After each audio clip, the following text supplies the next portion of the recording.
I'm Renee doing Voice Teacher Reacts, and I'm excited to hear Veronica Swift doing On the Street Where You Live with a live band, a big band. I have often walked down the street before. Nice. But the pavement always stayed beneath my feet before. Isn't that sweet? Now, this was a man's song in the original musical theater piece that made it a standard, a jazz standard. So it's lovely to hear a female covering it. And the way she's covering it has tons of jazz sensibilities. So if you're a natural, you know these. But if you're sort of learning and you're trying to piece it all together and you have no idea what separates a jazz tone quality from, let's say, a country tone quality or a legit operatic tone quality that sounds more ringy and classical. This is jazz, and it's very warm. So she's adding air. She's kind of taking the edge off of it. So instead of, I have often walked, which is edge of the chords, she's rounding it out with a little bit of air, and she's dunking her larynx just a little bit.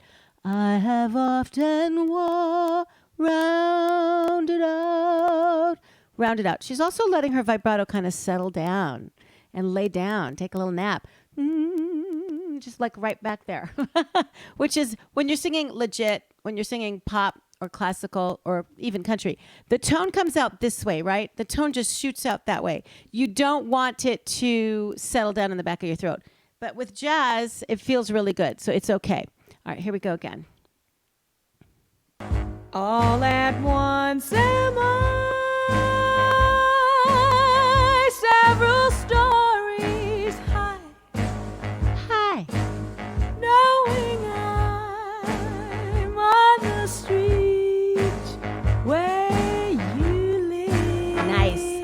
Okay, so you can hear there are notes that are sustained longer, which make it interesting. And then she jumps back in. There's some notes that have very strong diction, and there are some notes that don't.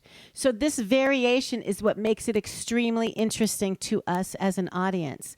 And as a singer, you piece these things together. What devices are you going to use? How do you feel about making one note just throw it away, like she did? I don't remember what word it was, but she just threw it away. How do you feel about trying that? It's just like when you read a paragraph. You don't want every sentence to be the same. You want long paragraphs and short paragraphs.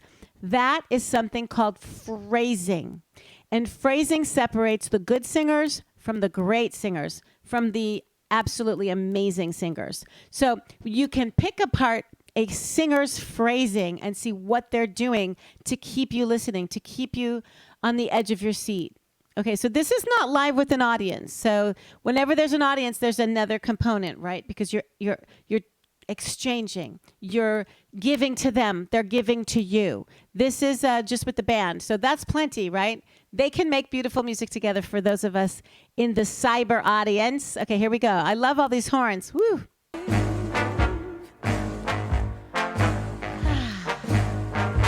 Bum-ba-dum, bum-ba-dum.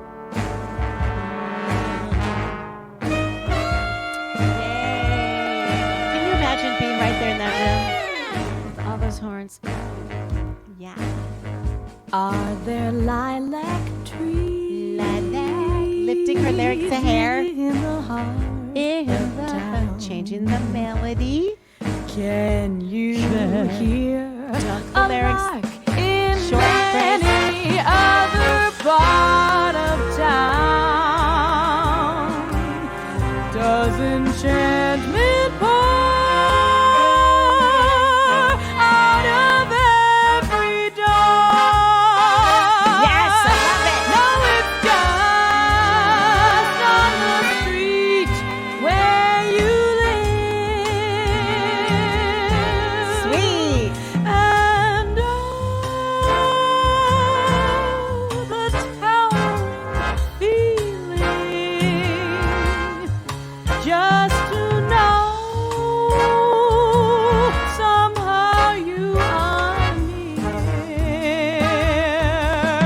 Okay, so this is just lovely, lovely singing. And if you're trying to figure it out, she's pulling in and out. It's not quite a swell. Let's call it a lean. She leans into the note and then she pulls back out. She's like prancing around her prey. She's saying, I'm not going to give it to you yet. I'm going to swell it and then pull back. And you have to wait for the moment that I give you everything. And it's working. Her voice is so warm and so controlled. And her vibrato is just, it's not too much. It's not this big rolling vibrato, this full vibrato, but it's just enough. And sometimes it's throaty and sometimes it's not. So her skill is off the charts and her voice is extremely interesting. It's a little bit textured and it's warm. So aside from phrasing and aside from spoken tone and aside from dunking the larynx just a little bit for a jazz sensibility, she's doing something very playful with her audience and with her band. It's kind of like the horns. It's very horny. You know, she's doing that beautifully. It's a great device. Going on.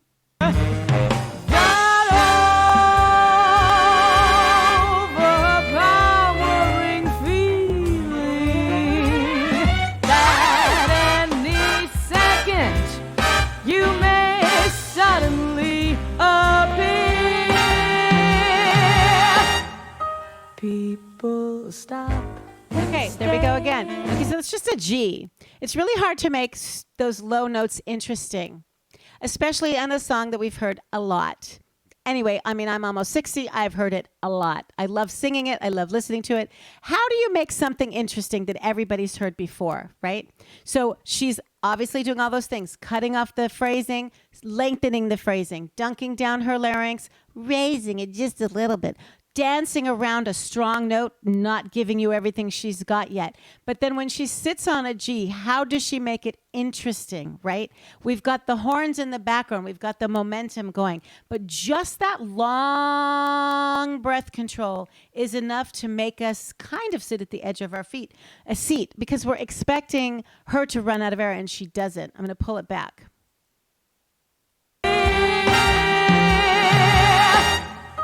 People there it is. So then she holds it, she grows it just a little.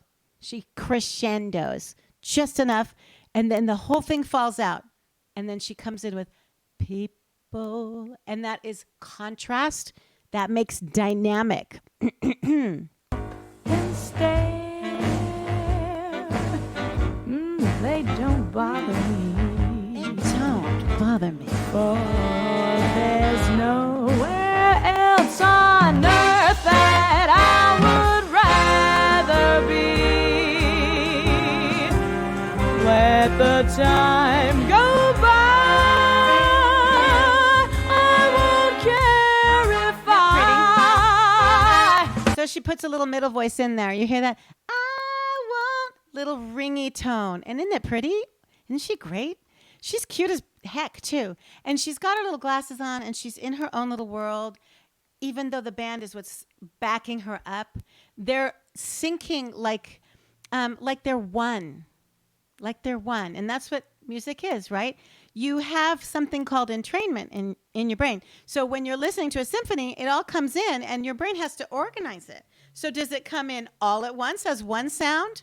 Or does it come in separately and your brain has to synthesize it? Isn't that fascinating? Our brains can do magic in that way, and within a quarter, an eighth, a tenth, a split second. So as she's sitting there in her own world, she's also gelling with the musicians. She's doing that dynamic, hard, soft. Obviously, they've rehearsed it. So let's go on. I won't care So if pretty. I can be on the street where you live. Nice. So she changes the timing. That's novel. That's interesting. That's new. That's creative. So here now all the horn guys are going to start going.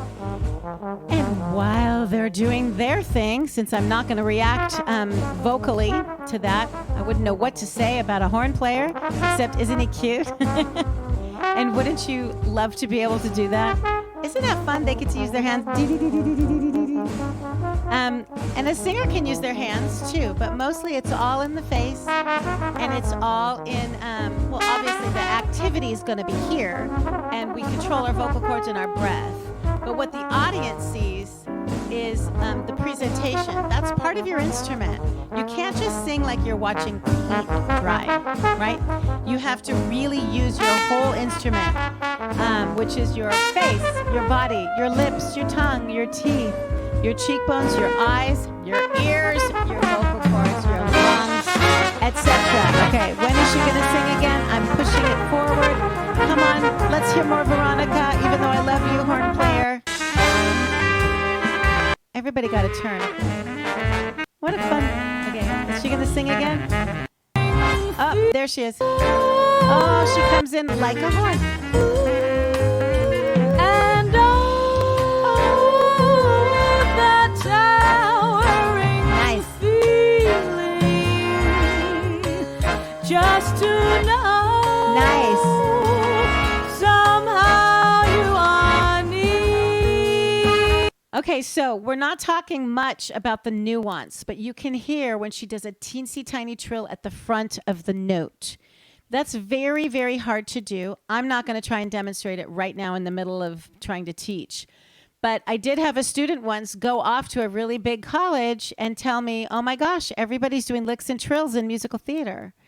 And usually that was, reserved for R&B or gospel. So it's a skill that's sort of expected if you are a decent singer and you're putting yourself out there.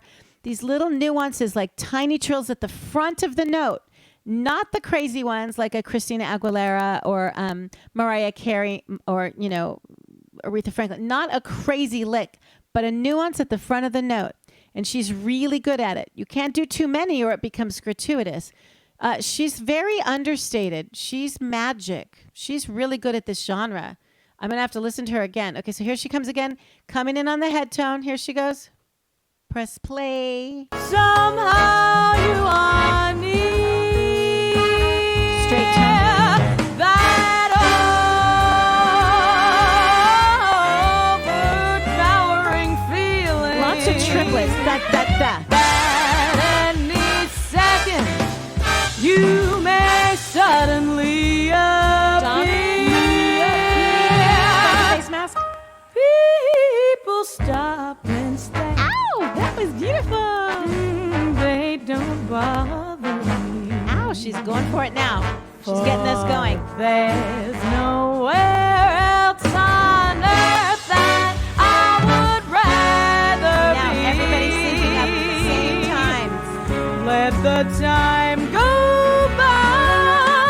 I don't care if I can be here. Ow. I don't care when I'm here. Now she's giving it. See, she waited. She didn't give it away. Now she's giving it. She's still doing a jazz belt, which is never too harsh or screechy. If you do your research, nobody really hollers as hard in a jazz genre as they might in a hard rock genre. Thus the word hard. So that control is what makes us feel like it's jazzy. It doesn't make us nervous. It doesn't make us feel too much angst. Remember, when jazz kind of came in, I think there was a couple of wars going on, and we needed something as a culture to soothe our souls. So, like in the 60s, when songwriters started writing about war, that was kind of not heard of yet. When people started writing about their attitude towards social change. Back when jazz was introduced, we needed a diversion. Our brothers and cousins and uncles were being killed in the war. We needed to remember our loved ones the last time we danced with them before they went off to war. So this type of music was an escape. You weren't singing to make people go, oh my God. You're singing to make people escape. And your voice is meant to soothe them. So even when she's giving it in this song, she saved it and she saved it. It is not as harsh as you would do in a rock song or a theatrical hard belt. So just remember that when you're analyzing genres and put these together, that the historical context matters for the genre. And I mean, one day maybe we'll go through all the historical, all the genres, right? But just as a vocalist, these type of jazz sensibilities are still around, and they're still actually improving and advancing and expanding. It's amazing. I'm going to keep doing jazz. But this one of my students brought in this song and told me to do this Veronica Swift, and I really like it. So I wanted to point out to you why it's so good. If she started hollering, it probably wouldn't be so good. It would be like, what is she doing? Why is she taking me out of my mood? I was so jiving with that band. What's going on? She is being appropriate, and she's giving us vocally what the song wants, and that is skill and that is control. And what she's also doing is carrying us with her. She's like, the voice itself is like a magic carpet. And we're with her on it. And you can feel that. I don't even want to stop it to try and instruct or react. I'm having a great time, though. I love this. I am so relaxed. I don't ever feel this way. I'm going to listen to it again with a glass of wine. Okay, Veronica. I don't care.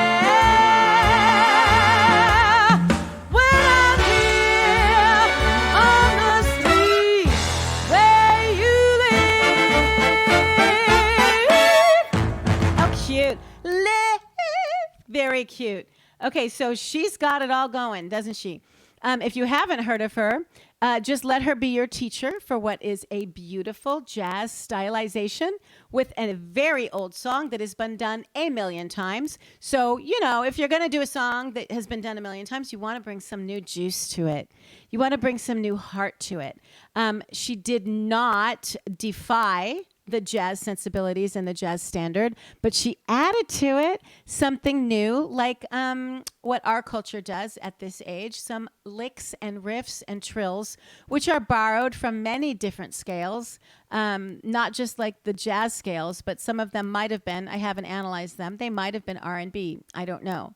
But when she also changes her vowels, when you sing one vowel in a classical style, you would go, ah, right? And what she does is she lifts her tongue and she goes, I. So the diphthong, which we voice teachers say, no, don't do diphthongs. They work in jazz because they just make it feel so cool and so jazzy. So you can play with your diphthongs when you do jazz. So Veronica Swift, obviously a very skilled singer with amazing breath control and a really warm tone that can show you the possibilities of low Gs, a low song, and all the special, soft, lovely, jazzy things you can bring to it to give me that feeling of escape and to give me that feeling that soothes me if I'm in a bad mood. Or in the old days, if I missed my husband or my dad or my uncle or the man I was going to marry. So there's all these things that go into the song, the composition that we don't really analyze. But she obviously is carrying with her some of that historical, monumental activity that undergirds our experience now. We wouldn't have this kind of jazz if we didn't have what we had back then, and there would be no jazz if we didn't need the escape that we needed. So it all comes together to paint this beautiful picture of culture and connects era to era and people to people and singers to audiences and people like me in Southern California in YouTube to other people in the world on YouTube. Music is the great connector. So it's really exciting to build community in this way. Today it was through jazz and beautiful Veronica Swift and this big band, which is just fun. I want to go out tonight and put a flower in my hair and I want to dance. That's what it made me want to do. Forget my troubles, go out and dance and feel alive and content and happy. Yay for music. Okay, I'm Renee Urbanovich. Please like, subscribe, and share. And I will see you next time as we explore creativity through my favorite instrument, the voice. Bye.